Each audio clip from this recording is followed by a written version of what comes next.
तो हाँ जी मेरे प्यारे स्टूडेंट, कैसे हो भाई आप सब। तो स्वागत है आप सबका आपके अपने इस पसंदीदा चैनल जेपीएस तिवारी ग्रुप इस धमाकेदार और बेहतरीन क्लास में, जिसमें आज हम लोग जो आपकी केमिस्ट्री है उसके चैप्टर नंबर फर्स्ट विलयन की बात करने वाले हैं। और हाँ, अगर किसी भी रीजन से आपने अपनी पढ़ाई कंटिन्यू नहीं रख पाए तो नो टेंशन, आप लोग यहाँ से स्टार्ट करो, एकदम जीरो से हाई लेवल तक सारा का सारा कॉन्सेप्ट क्लियर किया जाए। और कोई भी क्वेश्चन होगा ना तो पूछिएगा, कोई टेंशन वाली बात नहीं, केवल एक्स्ट्रा आप शोर मत कीजिएगा बस, है ना। तो स्टार्ट किया जाए तो सबसे पहले क्या बात करेंगे, विलयन। आप लोगों ने वैसे पहले पढ़ भी लिया है, ये सिर्फ रिवीजन आपके लिए होगा। विलयन क्या होता है, तो दो या दो से अधिक पदार्थों के समांगी मिश्रण को क्या बोलते हैं, हम विलयन बोलते हैं। समझ में, है ना। तो दो या दो से अधिक पदार्थों को समांगी मिश्रण, समांगी मिश्रण का मतलब हुआ एक ऐसा मिश्रण, एक ऐसा मिक्सचर बने जाएगा कि जिन पदार्थों को आपने मिलाया है ना, उनको आप फिर से ना निकाल सको। एग्जाम्पल के लिए देखो, यहाँ पर क्या शरबत दिया गया है। मान के चलो तुमको नमकीन शरबत बनाना है, नमकीन शरबत बनाना है। आपने नमक, पानी और जलजीरा मिक्स कर दिया। अब क्या आप इन सबको निकाल पाओगे? नहीं निकाल पाओगे ना। तो एक ऐसा मिक्सचर कि जिन पदार्थों को आपने मिलाकर मिक्सचर बनाया है ना, उन्हीं को बोलते समांगी। अर्थात आप जब बन जाए तो उनको फिर अलग ना कर सको, ये हो जाएगा समांगी। और इसी मिश्रण को हम बोलते हैं विलयन। आया समझ में। और विलयन के होते हैं दो घटक। घटक का मतलब किनसे ये मिलकर बना है। तो जो विलयन होता है वो दो चीजों से मिलकर बना होता है। इससे एक होता है विलेय और दूसरा होता है विलायक, है ना। एक होता है विलेय और दूसरा होता है विलायक। तो एक बात आप समझो, जो विलेय होता है ना वो क्या करता है, वो घुलने का काम करता है। क्या? घुलने का काम करता है। और जो विलायक होता है वो क्या, वो घोलने का काम करता है। एक बात ये आप समझो, अगर कोई पदार्थ घुलेगा, जब घुलेगा तो वो कम मात्रा में होगा, तो जो विलेय होता है वो कम मात्रा में होता है। और आप जैसे समझो, शरबत में आपने नमक भी ले लिया, पानी भी ले लिया, जलजीरा भी ले लिया, और ज्यादा अच्छा स्वाद चाहिए शरबत का, उसमें हरा पुदीना मिला लो और मिला लो आप, है ना। तो इसका मतलब क्या, ये सब घुलने वाले, नमक घुलेगा, जलजीरा घुलेगा, हरा पुदीना घुलेगा। यानी कि घुलने वाली चीजें अर्थात विलेय बहुत सारी हो सकती, यानी एक से अधिक। जो विलेय की संख्या होती है वो क्या होती है, एक से अधिक हो सकती। लेकिन घोलने वाला कोई एक ही तो होगा। ये जितनी चीजें आप बोल रहे हो सब पानी में ही तो बोल रहे हो। आया समझ में। तो घोलने वाला कोई एक होगा, इसलिए जो विलायक होता है वो क्या होता है, वो केवल एक होता है, अर्थात अकेला होता है। आया समझ में। तो भाई जब विलयन दो चीजों से मिलकर बना है, विलयन जो है वो दो चीजों से मिलकर बना है, तो इसका मतलब हम बोल सकते हैं कि जो विलयन होगा वो बराबर हो जाएगा किन से मिलकर बना, विलेय और विलायक से। तो विलयन इक्वल्स टू विलेय प्लस विलायक। इस सूत्र को आप याद रखोगे, क्योंकि जब आपको भौतिक सांद्रता के पदों को पढ़ाया जाएगा तो जो न्यूमेरिकल आएगा ना, उनमें इस सूत्र का यूज वाला है। आया समझ में। एक बात अब आप और समझो, यहाँ पर क्या दिया है, तुमने जब नमकीन शरबत बनाया तो नमक, पानी और जलजीरा मिला लिया।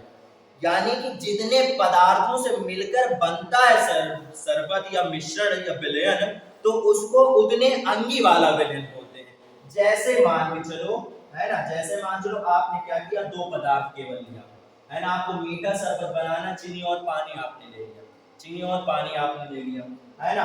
तो जब दो पदार्थ आपने मिलाया तो इस विलयन को क्या बोलेंगे, द्विअंगी विलयन बोलेंगे। उसके बाद में यहाँ पर क्या है, तीन पदार्थ मिली हुई है, इसलिए इसको क्या बोलेंगे हम, त्रिअंगी विलयन बोलने वाले।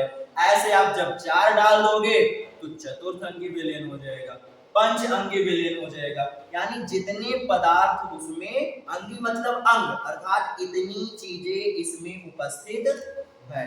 आया समझ में। और जो ये हमने आपको बताया ना, विलयन जो होता है विलेय और प्लस विलायक होता है, वो यहाँ आप देख सकते हो। जो शरबत आपने लिया है, हाँ चलो आपने शरबत बनाया तो उसमें चीनी और पानी डालोगे ना, तो जो टोटल शरबत का वॉल्यूम होगा, जो द्रव्यमान होगा, वो जितनी चीनी थी और जितना पानी था उसके जोड़ के बराबर ही तो होगा जाकर। तो ये सूत्र आपको याद रखना है, ये आप याद रखिएगा, है ना। तो ये हो गया कि आपका विलयन से रिलेटेड कॉन्सेप्ट। अब आगे आप देखो, आगे क्या है, तो आगे हम पढ़ेंगे विलयन के प्रकार। बट आपने नाइन्थ में सांद्र विलयन, तनु विलयन, संतृप्त विलयन, असंतृप्त विलयन, इन सब को पढ़ रखा है। लेकिन जो अपने सिलेबस में है अर्थात क्लास 12 की केमिस्ट्री में जो है वो केवल विलेय और विलय की भौतिक अवस्थाओं के आधार पर है। यानी भौतिक अवस्था का मतलब तो कोई भी पदार्थ जो है वो क्या होता है, भौतिक अवस्थाएं तीन होती पदार्थ, एक होता है ठोस, दूसरा होता है द्रव और तीसरा होता है गैस। अर्थात जब हम विलेय विलय को ठोस द्रव गैस के फॉर्म में लेंगे तो कैसा विलयन बनेगा और उसकी कौन सी भौतिक अवस्था होने वाली उसके बारे में बात करेंगे हम। आया समझ में? तो यहाँ पर दिया गया अगर विलेय विलय की भौतिक अवस्था के बारे में बात किया जाए तो इससे क्या होते हैं, ऐसे हमारे 9 प्रकार के विलयन होते हैं। आप देखिएगा हमने जो ये बनाया ना एकदम कलर मैच होकर बनाया है ना। तो समझो पहला नंबर तो एक बात आपके समझो, जो अधिक मात्रा में होगा या जो भारी, जो क्या होता है सक्षम होता है, उसी का तो कहना सब मानते हैं। यानी अधिक मात्रा वाला अपने में सबको घोल लेता है। तो अधिक मात्रा में कौन होता है, विलायक होता है, विलेय होता है कम मात्रा में। अर्थात आपको ये याद रखना है कि विलायक जिस अवस्था में होगा, चाहे ठोस में हो, द्रव में हो या गैस में हो, जिस अवस्था में विलायक होगा उसी अवस्था में हमको विलयन मिलने वाला। इतना क्लियर है? अब आप समझो यहाँ पर क्या दिया है, विलायक हमने ठोस लिया, ठोस जब विलायक लिया और ठोस विलेय लिया, इसको क्या बोलते हैं, इसको बोलते हैं ठोस में ठोस, यानी ठोस में ठोस का विलयन। तो जब आप दो ठोस पदार्थों को मिलाओगे तो आपको जो विलयन मिलेगा ना वो मिलेगा मिश्र धातु का, मिश्र धातु का विलयन मिलने वाला है। समझ में? पीतल तांबा जो होता है जाकर, है ना, पीतल होगा जाकर, है ना, तांबा नहीं, तांबा तो एक अलग से तत्व है, कॉपर। पीतल केवल होगा, पीतल क्या होता है, मिश्र धातु। क्यों? क्योंकि उसमें जिंक और आपका जो कॉपर होता है तांबा वो मिक्स होता है जाकर। आया समझ में? तो ये मिश्र धातु है। अब आप समझो ठोस जो विलायक हमने लिया था उसकी क्या अवस्था थी, भौतिक अवस्था ठोस थी, तो विलयन भी हमको किसमें मिला है, ठोस में मिला है। उसके बाद में जब हम द्रव ले लेंगे और द्रव में ठोस का विलयन करेंगे तो जल में चीनी, है ना, द्रव में ही तो आप ठोस चीनी मिलाते हो। तब आप समझो जब विलायक द्रव में है तो शरबत जो तुमको मिलता है वो द्रव अवस्था में ही तो मिलता है ना। इतना क्लियर है? आगे आप देख सकते हो हमने क्या किया, विलायक गैस ले लिया और फिर इसमें ठोस मिलाया। तो वायु में कपूर, आप लोग क्या करते हो, जब कपूर जलाते हो, कपूर क्या होता है डायरेक्ट ठोस अवस्था से गैस में पहुंच जाता है। क्लास 9th में तुमने पढ़ा होगा यदि कोई वस्तु डायरेक्ट ठोस अवस्था से गैस में पहुंच जाए तो इस प्रक्रिया को बोलते हैं ऊर्ध्वपातन। आया समझ में? लेकिन आप समझो ठोस था, ठोस से गैस बन गया, डायरेक्ट वो गैस बन गया, अर्थात वो क्या हुआ, गैस में मिल गया है। और जब गैस में मिल गया तो मिश्रण हमको कैसा मिला जाकर, गैस वाला मिला, क्योंकि अधिक मात्रा में गैस है ना, तो मिश्रण कैसा मिलेगा, गैस वाला मिलेगा। तो वायु में कपूर ये हमारा क्या हो जाएगा, गैस का ठोस में मिश्रण हो जाएगा। ओके, उसके बाद में क्या हो जाएगा, अगर आप ठोस ले लेते हो क्या विलायक और द्रव ले लेते हो आप विलेय को, है ना, तो ठोस में द्रव इसमें मिला रहे हो ना, जिसमें मिलाओगे उसके लिए में आएगा, ध्यान रखिए, ठोस में द्रव, ठोस में हम द्रव मिला रहे हैं। तो जब ठोस में द्रव मिला तो तुमको पता है मरकरी एक ऐसी धातु है सामान्य अवस्था में ये द्रव फॉर्म में होती है और गोल्ड क्या है, ठोस है। तो जब मरकरी और गोल्ड को मिलाओगे तो ये कैसा विलयन बनेगा, ठोस में द्रव का विलयन बनने वाला है। इतना क्लियर है? आगे देखो हमने क्या किया, द्रव ले लिया विलायक और द्रव ले लिया विलेय, यानी द्रव में द्रव का विलयन, अर्थात जल में अल्कोहल। जब जल में दारू मिलाई जाती है, गांव वाले जब पैक बनाते हैं, है ना, वो वाला ये विलयन है। इतना क्लियर है? आगे आप देखो जब आप गैस ले लेते हो विलायक और विलेय ले लेते हो द्रव, तो क्या होता है, गैस में द्रव, और गैस में द्रव का मतलब वायु में नमी, वायु में नमी का मतलब हुआ जो ठंडे मौसम की वायु होती है या बरसात के मौसम की वायु। बरसात में जब हवा चलती तो हमको नॉर्मली ठंड महसूस होती है ना, और ठंडी में तो ऑलरेडी ठंड महसूस होती है।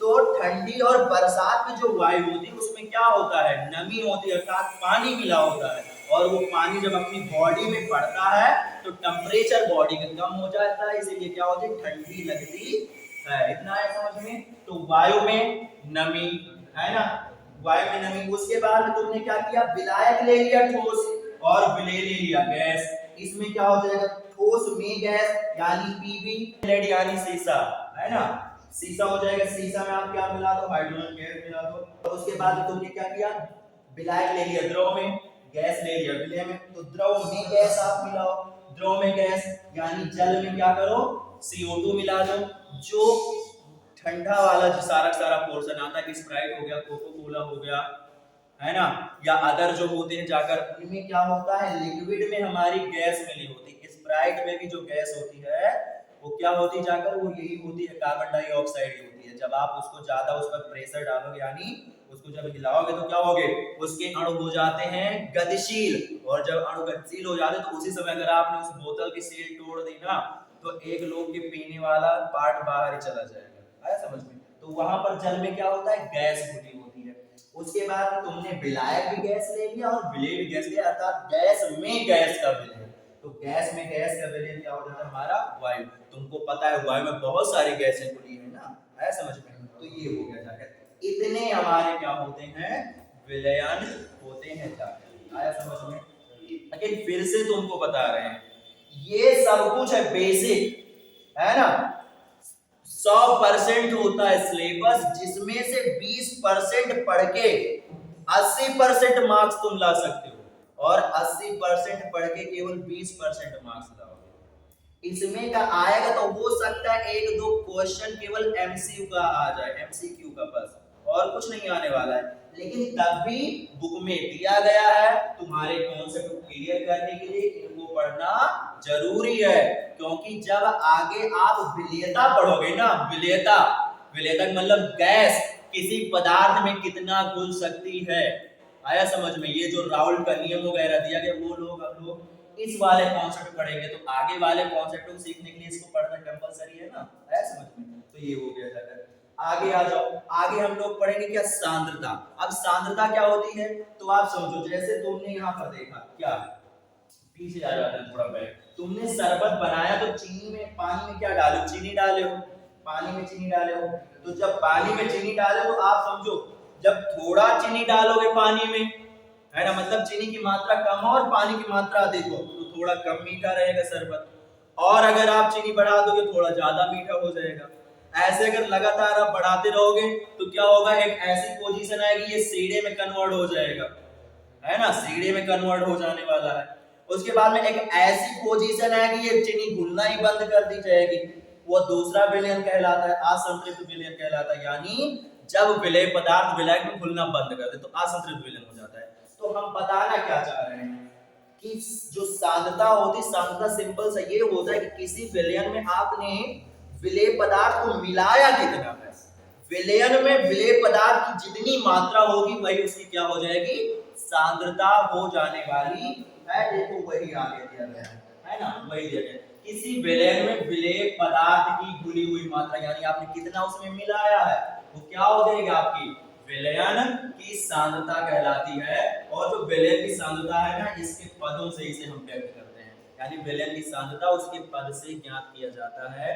अब पद इसके कौन कौन से होते हैं या किस किस फॉर्म में आते हैं, तो दो प्रकार के होते हैं। कौन सा, एक हमारा भौतिक पद होता है और दूसरा होता है रासायनिक पद। भौतिक पद में चार हैं, एक द्रव्यमान प्रतिशत और दूसरा आयतन प्रतिशत, तीसरा द्रव्यमान आयतन प्रतिशत और जो चौथा पार्ट प्रति मिलियन, इसको बोलते ppm, इसको W/W परसेंटेज, इसको B/D परसेंटेज और इसको W/D% और इसको ppm से प्रदर्शित किया जाता है। तो ये हो गए हमारे आयतन प्रतिशत वाले।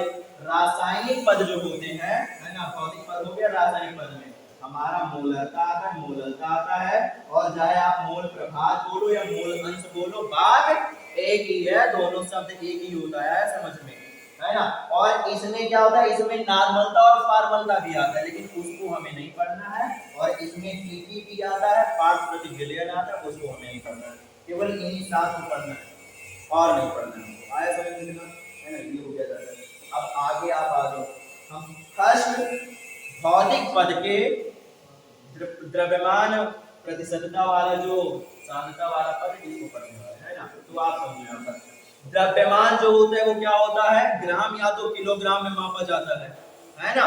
और प्रतिशत दिए हैं इसलिए 100 लेना पड़ेगा, प्रतिशत दिए हैं इसलिए 100 लेना पड़ेगा। तो क्या हो जाएगा हमारा, ग्राम लेना है आपको, क्या होगा 100 ग्राम। आपने 100 ग्राम विलयन ले लिया, इसमें विलय की जितनी मात्रा ग्राम में होनी चाहिए, जब आपने यहाँ पर ग्राम लिया तो यहाँ पर भी ग्राम होना चाहिए। तो 100 ग्राम विलयन में विलय की घुली हुई जो ग्राम मात्रा होती है उसी को क्या बोलते हैं हम, द्रव्यमान प्रतिशत बोलते हैं। और द्रव्यमान प्रतिशत मतलब कि विलय भी द्रव्यमान होगा और हमारा विलायक भी द्रव्यमान में होने वाला है ना। इसलिए क्या होगा, W/W परसेंटेज इसको प्रदर्शित किया जाता है। ये हुआ जाकर। अब अगर सूत्र की बात करें तो आप समझो क्या है, हमने क्या होता है, जो विलायक का द्रव्यमान, विलायक नहीं विलय का द्रव्यमान है ना, यहाँ पर क्या होगा, विलय का द्रव्यमान। तो आप समझो हमने क्या बताया कि विलयन में जितना विलय पदार्थ ग्राम में घुला हुआ है, तो विलयन में जितना विलय पदार्थ घुला है, इसलिए आप क्या करोगे, विलयन को कर दोगे नीचे, है ना। विलयन विलयन को आप कर दोगे क्या, हर में, और विलय आपका आ जाएगा अंश में, दोनों ग्राम में होना चाहिए।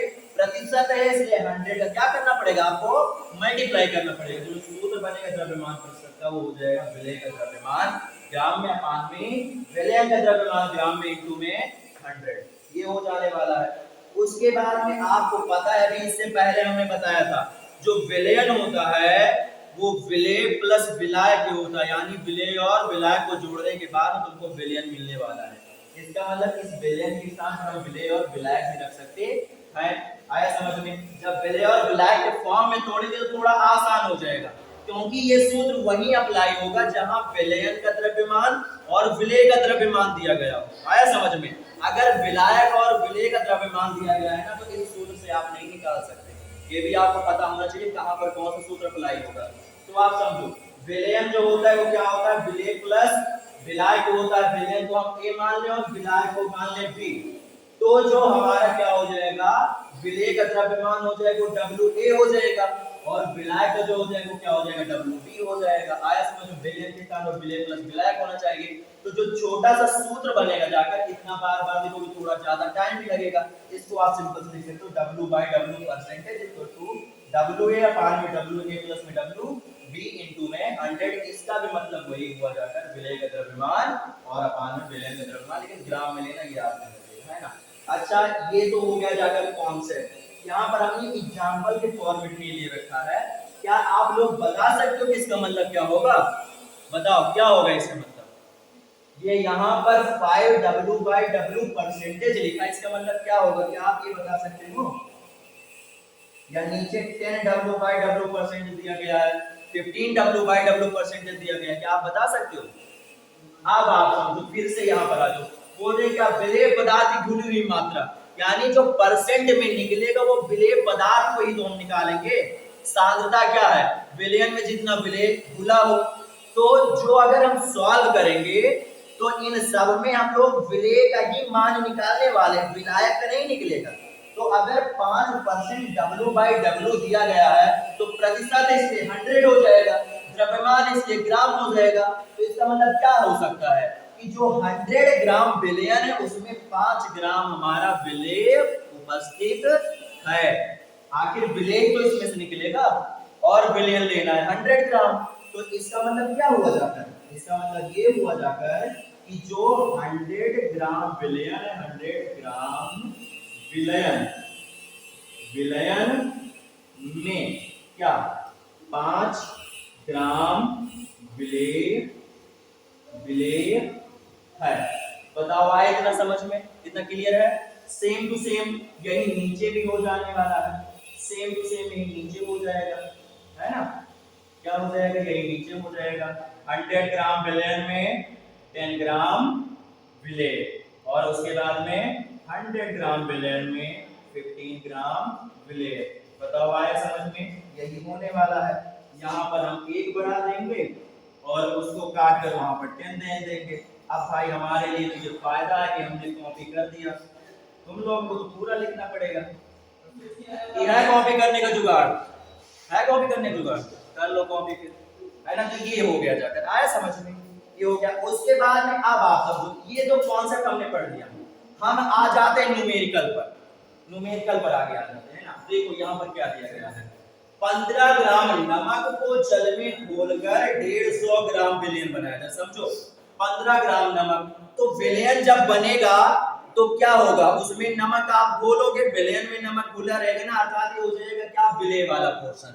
विलेय 15 ग्राम दिया गया, विलेन कितना है 150 ग्राम। अब आपको बताना है नमक का द्रव्यमान प्रतिशत। अभी हमने बताया ना कि जो वैल्यू निकलने वाली वो ब्लेक ही निकलेगी, अर्थात नमक यहाँ पर दिया गया है और नमक दिया जाए या ना दिया जाए, वैसे भी कोई भी विलयन हो तो अगर तुम सांद्रता के पद को सॉल्व कर रहे हो तो वहां पर विलेय ही मान निकलने वाला है, ये आप ध्यान रखिएगा समझ में। 15 ग्राम नमक में क्या हुआ है, 15 ग्राम नमक को जल में घोलकर हमने 150 ग्राम क्या बनाया, विलेन बनाया। चलो इसका सॉल्व करते हैं, कितना परसेंट आएगा। तो पहला नंबर आपको लिखना आना चाहिए, हम सबसे ज्यादा इसी पर बात करते हैं कि तुमको कितना नॉलेज उससे मतलब नहीं, अगर तुमको रिप्रेजेंट करना नहीं आया, समझो। हल, उसके बाद में क्या दिया गया है, विलेय का द्रव्यमान, और विलेय को तुमने क्या माना था, W, मतलब A माना था, इसलिए विलेय का द्रव्यमान WA कितना हो जाएगा आपका 15 ग्राम। उसके बाद में क्या है, विलायक का द्रव्यमान, विलायक को माने थे B, इसलिए क्या हो जाएगा 150 ग्राम WB। आया समझ में, क्या निकालना है, W/W परसेंटेज, इसी को तो सॉल्व करना है ना। चलो आप लगा दो सूत्र, क्या हो जाएगा, W/W percentage equals to WA upon में WA प्लस में WB और इनटू में 100। आया समझ में, आगे आप सॉल्व कर लो। ऊपर आ जाएगा कितना, W के स्थान पर 15 और नीचे कितना आ जाएगा आपका 15 और इनटू में, अच्छा एक बात और समझो, ये WA/WB बराबर ये बिलियन ही तो होता है, और डायरेक्ट हमको विलियन दे रखा है यहाँ पर, ये हमने WB गलत लिख दिया, ये डायरेक्ट W होगा, केवल विलियन का द्रव्यमान होगा W, है ना। तो W के स्थान पर WA प्लस WB हो जाएगा, अर्थात 150, है ना। यहाँ पर क्या हो जाएगा 150 और इनटू में क्या हो जाएगा आपका 100। आया समझ में, समझो 0 से 0 काट दो, 15 से 15 काट दो, कितना बचा जाकर 10 ही बचा ना, तो ये आपका आ जाएगा आंसर। बताओ भाई इतना समझ में क्लियर है। नेक्स्ट वाला चलो आप सॉल्व करके दिखाओ, नेक्स्ट वाला बताओ कितना आंसर आ रहा है, नेक्स्ट वाला बताओ कितना आंसर आ रहा है, 10% आपका उत्तर आएगा यहाँ से, ठीक है इतना। आगे देखो,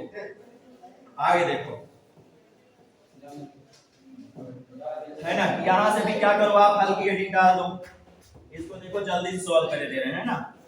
हल की हेडिंग आप डालो, उसके बाद में क्या दिया गया इसके बारे में बात करोगे। क्या देखो 50 ग्राम चीनी को 150 ग्राम, यहाँ देखो जल में डाल रहे हैं, 150 ग्राम जल में डाल रहे हैं, लेकिन यहाँ पर जल में डालने पर 150 ग्राम विलेय नहीं बना था। आया समझ में, इसलिए यहाँ पर WA WB दोनों दिया गया है, तो 50 ग्राम ये हो जाएगा और उसके बाद में WB बराबर कितना हो जाएगा आपका 150 ग्राम। आया समझ में, हमको क्या निकालना है, वही निकालना है W/W परसेंटेज, W/W परसेंटेज निकालना है ना। तो क्या हो जाएगा यहां से बताओ, सूत्र क्या हो जाएगा, W/W percentage equal to WA upon में WA प्लस में WB इनटू में 100 है ना। W के स्थान पर आप लिख दो 50 और वहां पर रख दो आप 150, तो यहाँ पर हो जाएगा 50 अपान में क्या हो जाएगा 50 और प्लस में कितना हो जाएगा 150, समझो 150 और 50 कितना हो जाएगा 200 ना, डायरेक्ट लिख ले रहे हैं, यहाँ से हो जाएगा 200 और इनटू में क्या हो जाएगा आपका 100, 2 जीरो से क्या हो जाएगा 2 जीरो कट जाएगा और 25 दूना 50। W/W परसेंटेज कितना आ जाने वाला है यहाँ पर 25%। बताओ इतना आया समझ में, है ना, ये हो जाएगा ओके। और इसके बाद ये जो नेक्स्ट वाला है ना, ये तुम्हारे लिए होमवर्क है, जो ये ऑनलाइन बच्चे देख रहे हैं इनके लिए भी होमवर्क है, आपको कमेंट में बताना है कि इसका कितना आंसर आएगा, समझ में। सो आज की क्लास हम यहीं तक रखते हैं और फिर मिलेंगे आपको हम इसके आगे वाले टॉपिकों के साथ। Okay, bye bye students.